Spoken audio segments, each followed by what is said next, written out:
Hello friends, Mew here, and welcome to part 2 of the series where we defend those underrated gimmick Pokemon.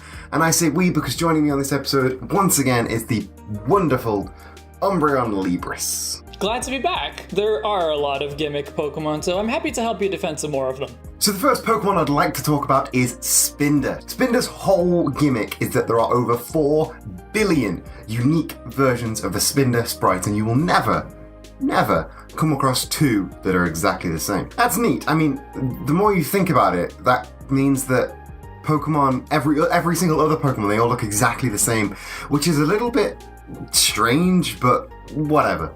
Spinder's concept and ability are also very confusion-based, and it spends its life in a perpetual dizziness, meaning it cannot be confused by opponents' attacks. Now, I've looked into the origins of this, and apart from koala bears eating eucalyptus, which makes them feel drunk, I can't find pandas that do spend their life in a perpetual stupor, but the koala eucalyptus leaf, that's a nice fun little nod to reality, I guess. Spinder is a novel Pokemon. Like I said, it's based purely on the confusion stages, which is something we've never seen before, or really ever since. Poison and Sleep both have their own signature Pokemon, with of course Mashana and Hypno taking care of the sleep aspect, and Poison, well, you've got a whole type of Pokemon that specialise on poisoning their opponents. The aforementioned design gimmick even factors into this, whereas if a new player sees 2 Spinder, for a second they're momentarily confused because of the slight differences. They may not realise they are the same Pokemon.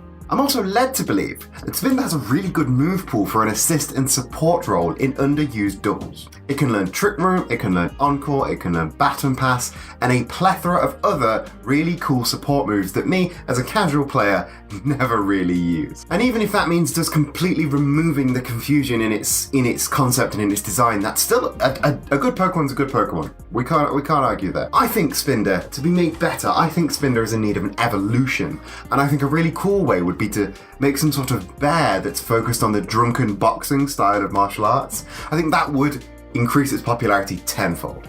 But anyway, enough about Spinder. Let's move on to Umbreon Libris, who is going to tackle one of their favourite Pokemon, Smeargle. It's true, Smeargle holds a very special place in my heart. I caught a shiny one in Crystal way back when, and you know how shiny Pokemon can really make an impression. But it's not just because of the shiny that I love Smeargle. First of all, look at this face. It's so adorably dopey with a little tongue hanging out. Second, it's a beagle wearing a beret. It's practically a caricature of the pretentious artsy student. It's okay, I can say that, I was one of them. Which brings me to yet another point about Smeargle. It's artsy, and it uses the paint it secretes from its tail to express itself, to literally make its mark in the world. Which I, as an artsy child myself, could relate to. And I know that there's lots of other artsy Pokemon fans out there that I'm sure had a similar experience. When it comes to battling, Smeargle's stats do leave it wanting.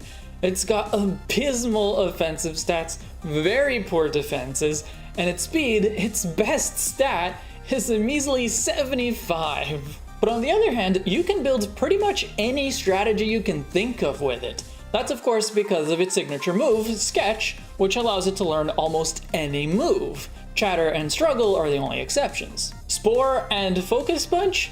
It can learn them. Lock On and a one-hit KO move? Those 2. Spore and Transform? Yeah, also an option. Belly Drum and Baton Pass? It can learn those too. You could even teach it the signature moves of legendary Pokemon like Judgment. And because it gets moody as its hidden ability, a Smeargle running Stored Power could be really scary. Smeargle is really not very viable competitively because of its stats, but for in-game use, you can do whatever you want, and you gotta love that.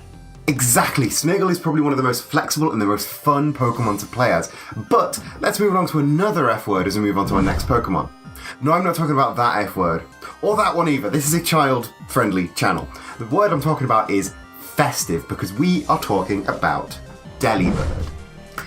A Pokemon based on Santa Claus, but also penguins, and well, it's awful.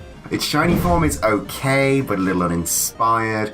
I would have liked to see like a darker red and black one to be inspired by like Krampus. Its move pool is abysmal. It learns Present at level 1, Drill Peck at level 25, and that is it. And Present, it's like move that they base the entire Pokemon around.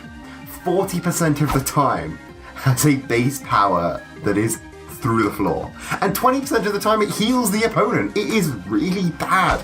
Even its hidden ability, Insomnia, is identical to one of its core abilities, Vital Spirit. I really set myself a challenge in defending this one, but its design is where I'm going to go. Because its design, as I said, is a little bit uninspired, but only from a Western perspective. It's based on Santa Claus. We are all familiar with Santa Claus. We've all been celebrating Christmas since we were in nappies. But in Japan, Christmas is a relatively new celebration, and Santa Claus is a novel character they've borrowed from Western folklore.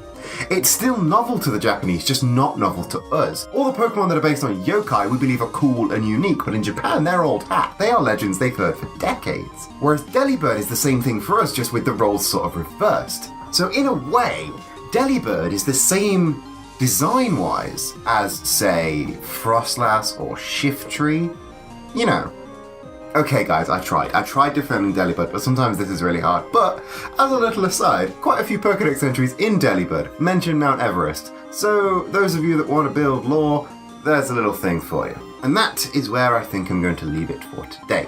If you have any comments, please leave them down below, and while you're there, please hit the like and subscribe button. Oh, and click the link that leads towards Umbra and Libris' channel, either in the underground or up in the eye. I'm not sure what corner it's in yet. Big thanks to Umbra and Libris for hanging out with me and defending these Pokemon. It's been a pleasure being here.